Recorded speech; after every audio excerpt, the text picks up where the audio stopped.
Science of Being Well by Wallace D. Wattles. Chapter 1. The Principle of Health. In the personal application of the science of being well, as in that of the science of getting rich, certain fundamental truths must be known in the beginning and accepted without question. Some of these truths we state here. The perfectly natural performance of function constitutes health, and the perfectly natural performance of function results from the natural action of the principle of life. There is a principle of life in the universe. It is the one living substance from which all things are made. This living substance permeates, penetrates, and fills the interspaces of the universe. It is in and through all things, like a very refined, indiffusible ether. All life comes from it. Its life is all the life there is. Man is a form of this living substance and has within him a principle of health. The word principle is used as meaning source. The principle of health in man, when in full constructive activity, causes all the voluntary functions of his life to be perfectly performed. It is the principle of health in man which really works all healing, no matter what system or remedy is employed. And this principle of health is brought into constructive activity by thinking in a certain way. I proceed now to prove this last statement. We all know that cures are wrought by all the different and often opposite methods employed in the various branches of the healing art. The allopath who gives a strong dose of a counterpoison cures his patient, and the homeopath who gives a diminutive dose of the poison most similar to that of the disease also cures it.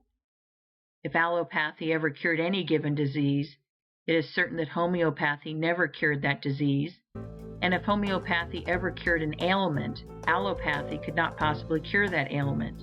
The two systems are radically opposite in theory and practice, and yet both cure most diseases. And even the remedies used by physicians in any one school are not the same. Go with a case of indigestion to half a dozen doctors and compare their prescriptions. It is more than likely that none of the ingredients of any one of them will be in the others. Must we not conclude that their patients are healed by a principle of health within themselves, and not by something in the varying remedies? Not only this, but we find the same ailments cured by the osteopath with manipulations of the spine, by the faith healer with prayer, by the food scientist with bills of fare, by the Christian scientist with the formulated creed statement, by the mental scientist with affirmation, and by the hygienist with differing plans of living.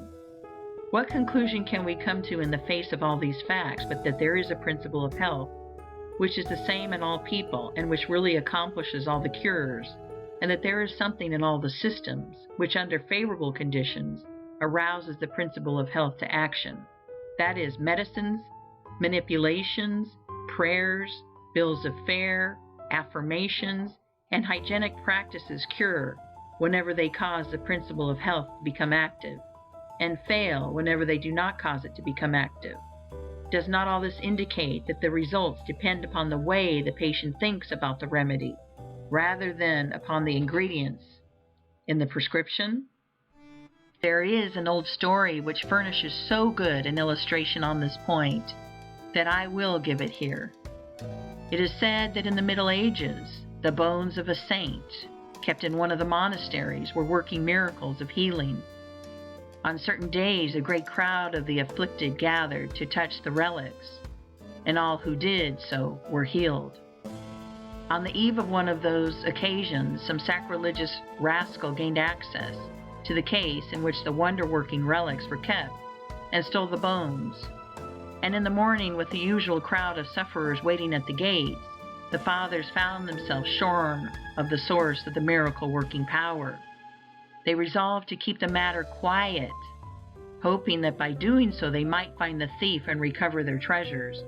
And hastening to the cellar of the convent, they dug up the bones of a murderer who had been buried there many years before. These they placed in the case, intending to make some plausible excuse for the failure of the saint to perform his usual miracles on that day, and then they let in the waiting assemblage of the sick and infirm. To the intense astonishment of those in the secret, the bones of the malefactor proved as efficacious as those of the saint.